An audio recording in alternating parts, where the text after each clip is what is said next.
Se você já não me quer, não precisa ter pena de mim. Se você já não me quer, não precisa ter pena. O cantor Marcelo Augusto, assim como Leandro e Leonardo também viria gravar depois a canção A Vida Tem Dessas Coisas.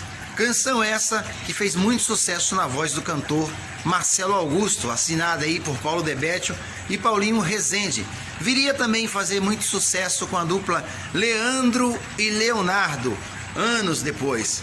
A vida tem dessas coisas. Talvez seja melhor assim. São, né, gente? Olha aqui, Marcelo Augusto, e grande sucesso também com Leandro e Leonardo. De mim, faça o que você quiser. Pena de mim, faça o que você quiser.